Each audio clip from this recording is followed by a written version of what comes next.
প্রিয় শিক্ষার্থীরা, এসএসসি 2026 সালের পরীক্ষার্থী যারা আছো তাদের জন্য খুবই প্রয়োজনীয় একটা ভিডিও বানাচ্ছি। তোমরা দেখতেই পাচ্ছ আমরা এখানে ত্রিকোণমিতির একটা সৃজনশীল প্রশ্ন নিয়েছি। এই সৃজনশীল প্রশ্নটা আজকে আমরা সলভ করব এবং এই সৃজনশীল প্রশ্নের সলভ করতে যা যা কলা কৌশল আছে সবকিছু নিয়ে আমি আলোচনা করব। তোমরা ভিডিওটা না টেনে সম্পূর্ণ ভিডিওটা দেখতে থাকো, আশা করি তোমাদের অনেক কাজে লাগবে। তো এই সৃজনশীল প্রশ্নটা ময়মনসিংহ বোর্ডে 2025 সালে আসছিল। তো আমরা এই প্রশ্নটা সলভ করবো এবং আমরা এখান থেকে কিছু এক্সপিরিয়েন্স নিব। তো এখানে তোমরা দেখো, খেয়াল করো, এখানে একটা উদ্দীপক দেওয়া আছে, function x equal sine x, এবং এখানে দুটো রাশিমালা দেওয়া আছে এ এবং বি এর। এ হচ্ছে cosec theta minus one, B হচ্ছে কসেক থিটা প্লাস ওয়ান। এই ইনফরমেশন গুলো উদ্দীপকটাতে দেওয়া আছে। আর ক নম্বর প্রশ্ন বলছে যে 3b ইকুয়াল 2√3 প্লাস 3 হলে টেন থিটার মান কত। তো আমাদের টেন থিটা বের করতে বলছে। তো তাহলে আমাদের প্রথমত জানতে হবে যে থিটাটা কত ডিগ্রি। তো এই ইনফরমেশন থেকে আমরা আগে থিটাটা বের করে নেব, থিটাটা কত ডিগ্রি বের করে সেই থিটার মানটা এখানে বসাই দিলে আমাদের টেন থিটার মানটা বের হয়ে যাবে। তো চলো আমরা শুরু করি কিভাবে থিটার মানটা বের করা যায়। তাহলে আমাদের এটা হচ্ছে ক নম্বর। তাহলে আমরা শুরুতে আগে লিখে নিব, দেওয়া আছে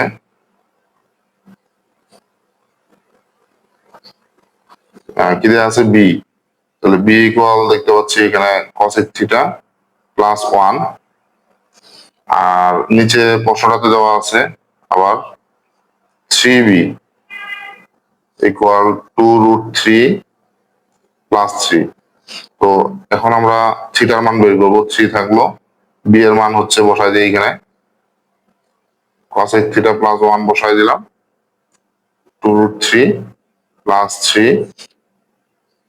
তাহলে 3 দিয়ে গুণ করে দিব, 3 কসেক থিটা প্লাস 3 আর 2√3 plus 3 cosec theta.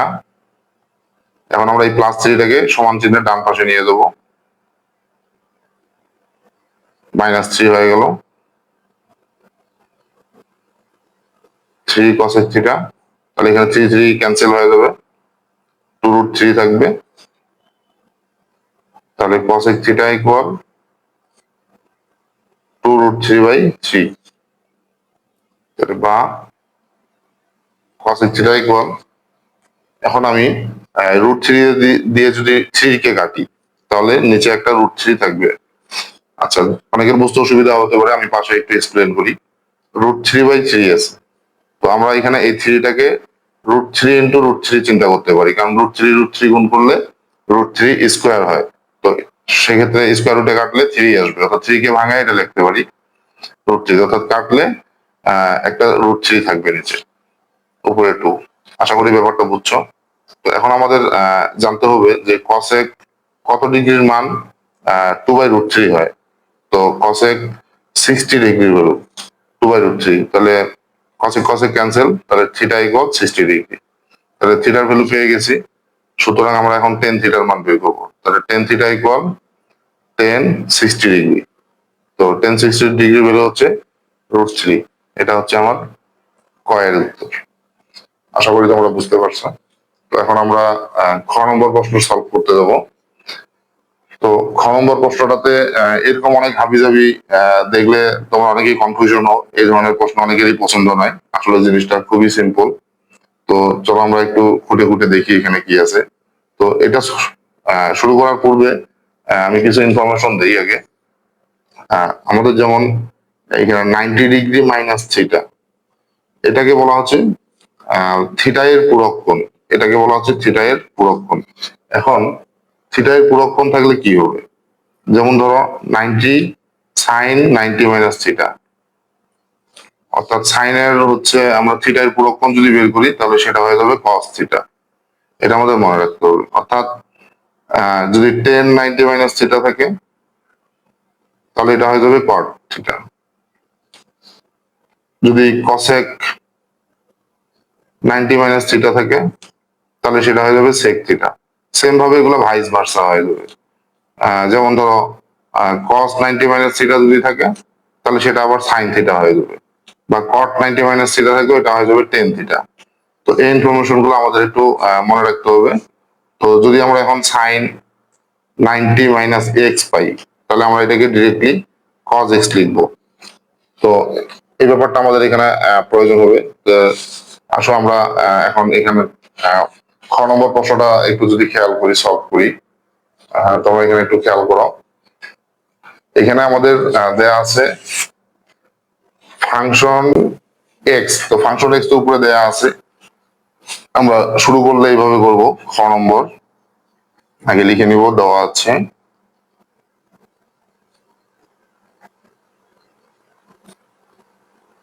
Function x equal sine x. আচ্ছা, এখন আমাদের এই কোয়েশ্চেনটা সলভ করতে গিয়ে আমরা দেখতেছি যে ফাংশন 90 মাইনাস এক্স এই জিনিসটার ব্যবহার আছে। তাহলে আমরা এটা আগে উপরে ঠিক করে রাখি। তাহলে এখন 90 মাইনাস এক্স যদি করে দিই, তাহলে সাইন 90 মাইনাস এক্স, তাহলে সাইন 90 মাইনাস এক্স কে আমরা কজ এক্স লিখতে পারি। আমরা একটু আগে এই ব্যাপারটা আলোচনা করলাম, কজ এক্স। তো এখন আমরা প্রশ্নটাতে আসি আবার। তাহলে এখানে আমাদের কি আছে, একটা সেকেন্ড ব্র্যাকেট দিয়ে ফাংশন এক্স দেওয়া আছে এবং এটাকে পাওয়ার 4 করে দেওয়া আছে, প্লাস আবার সেকেন্ড ব্র্যাকেট দিয়ে ফাংশন এক্স দেওয়া আছে এবং এটাকে স্কোয়ার করা আছে ইকুয়াল 1। বা তাহলে এটা হচ্ছে আমাদের ফাংশন এক্স মানে কি, সাইন এক্স। তাহলে আমরা sine x to the power 4, এটা হয়ে যাবে সাইন স্কোয়ার এক্স ইকুয়াল 1। তাহলে বা sine to the power 4x equal 1 minus sine square x. সুতরাং sine to the power 4x equal, এটাকে আমরা কজ স্কোয়ার এক্স লিখে রাখতে পারি। আচ্ছা, এটুকু করে রাখবো। এরপরে আমাদের যেটা প্রমাণ করতে বলছে সেটার বাম পক্ষটা উঠাবো, এই যে এটা। তো আমরা এখন বাম পক্ষ দিই বা লেফট হ্যান্ড সাইড যেটা লিখি, বাম পক্ষে আছে এখানে function x divided function 90 minus x এবং পুরোটাই সেকেন্ড ব্র্যাকেটে আছে পাওয়ার 4 মাইনাস এখানে আছে function x divided function 90 minus x square. তো এখন দেখো এই যে ফাংশন এক্স মানে কি, ফাংশন এক্স মানে হলো সাইন এক্স। তাহলে আমি উপরে সাইন এক্স বসাই দিই, নিচে function 90 minus x, function 90 minus x equal কিন্তু কজ এক্স। তাহলে এখন আমরা এখানে কজ এক্স দিয়ে দিলাম, আর এখানে সেকেন্ড ব্র্যাকেট প্রয়োজন নেই, 4। সেম ভাবে এখানেও sine x divided cos x square করে দিলাম। এখন এই পাওয়ারটা সাইনের উপরেও আছে, কসের উপরেও আছে। তাহলে আমি এখানে sign to the power 4x দিলাম, নিচে cos to the power 4x minus sine square x cos square x. আচ্ছা, এখন এখানে খেয়াল করো একটু, এই যে সাইন টু দি পাওয়ার 4 আমরা এখানে দেখো বের করে রাখছি, সাইন টু দি পাওয়ার 4 মানে কস স্কোয়ার। তাহলে আমি এই সাইন টু দি পাওয়ার 4 এর জায়গায় কস স্কোয়ার বসাই দিলাম, নিচে cos to the power 4x থাকলো,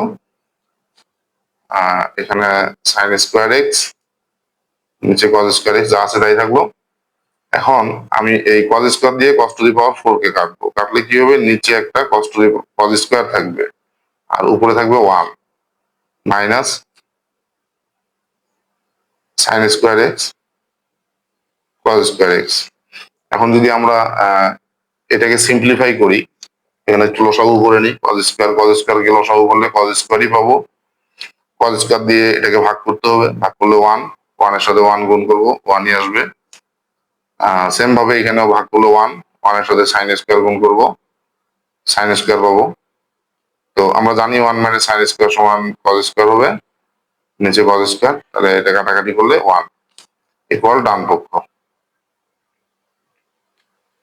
তো আশা করি তোমরা এটা বুঝতে পেরেছ। তো এই কোয়েশ্চেন গুলা, এই জিনিসগুলো দেখে আমরা অনেকেই কনফিউশন খাই। এই যে ফাংশন 90 এগুলো আসলে কিছুই না, কিন্তু আমাদের এগুলো আসলে জানার বিষয়। এই জিনিসগুলো আমাদের জানা থাকলে এই কোয়েশ্চেন গুলো আমরা আসলে ইজিলি সলভ করতে পারি। তো অ্যাকচুয়ালি আমরা যখন এই কোয়েশ্চেনটা আমরা বইয়ে শিখি, আমাদের তোমাদের বইয়ে যে প্রশ্নটা এইভাবে ছিল, নর্মালি ভাবে ছিল sine to the power theta equal plus sine square theta equal 1 হলে প্রমাণ করো যে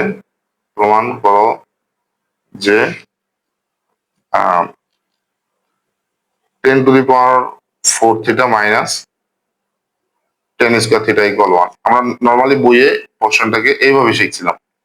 তো এখন এই কোশ্চেনটাকে এখানে একটু ঘুরিয়ে উদ্দীপক আকারে এইভাবে আমাদের তৈরি করে দিচ্ছে। তো সেম ভাবে আমরা কিন্তু এখানে আরেকটা প্রবলেম এভাবে করতে পারি, যেমন cos⁴ theta plus cos² theta equal 1 হলে প্রমাণ করতে বলবে যে এভাবে বলবো যে প্রমাণ করো যে cot⁴ theta minus cot² theta equal 1। তাহলে আমাদের কিন্তু কোয়েশ্চেনটা এভাবে হতে পারে, সম্পূর্ণ প্রসিডিওর একই থাকবে। তো তোমরা এটা প্র্যাকটিস করবে এইভাবে।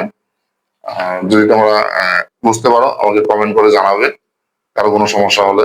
তো আসলে আমরা এখন গ নম্বর প্রশ্নটা সলভ করবো। তো এখানে আরেকটা ইনফরমেশন দেওয়া আছে, a square plus B equal 4 হলে থিটার মান, এখানে আমাদের থিটাটা কত ডিগ্রি সেটা বের করতে হবে। আর এ বি উপরেই দেওয়া আছে এখানে, এই যে তোমরা দেখতে পাচ্ছ। তো চলো আমি এই গ নম্বরটাও করাই দিই। গ নম্বর তাহলে আমরা আগে লিখে লিখবো, দেওয়া আছে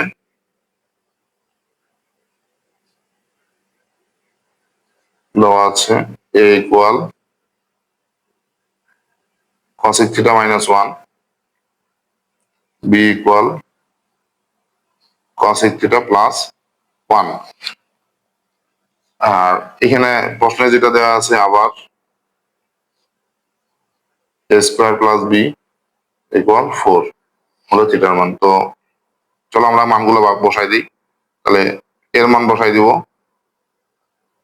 cosec theta minus 1 whole square plus B এর মান হচ্ছে কি cosec থিটা প্লাস 1 ইকুয়াল 4।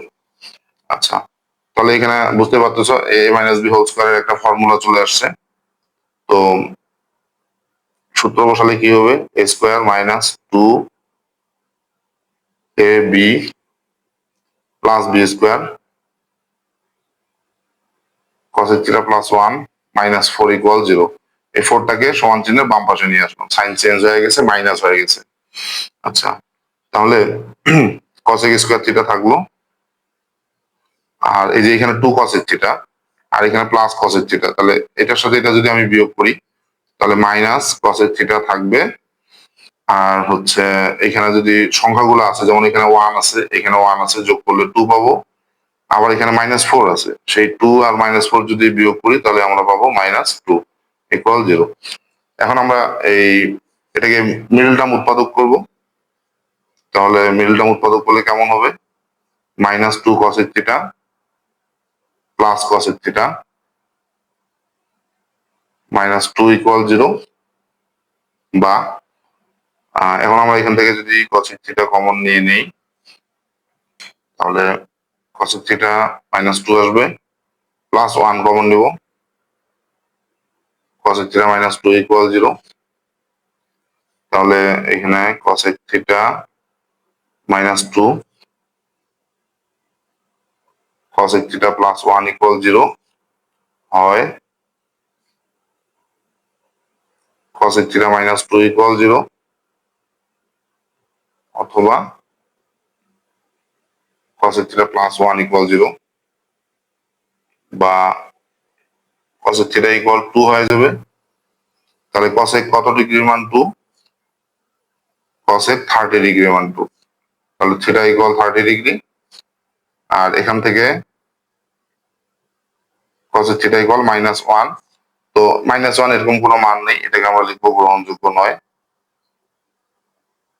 গ্রহণযোগ্য নয়। তাহলে এখানে আমাদের সঠিক উত্তর আসবে 30 ডিগ্রি। আশা করি তোমরা বুঝতে পেরেছো। তো পরবর্তীতে আমরা এরকম আরো অনেকগুলো সৃজনশীল করবো ত্রিকোণমিতি বিষয়ক, এবং তোমরা অনেক বেশি এক্সপিরিয়েন্স পাবা। তো তোমরা যদি আমার ভিডিওতে উপকৃত হয়ে থাকো, আমার এই চ্যানেলটি সাবস্ক্রাইব করে রাখবে এবং লাইক কমেন্ট ফলো দিয়ে রাখবে। ধন্যবাদ, পরবর্তী ভিডিওতে দেখা হচ্ছে।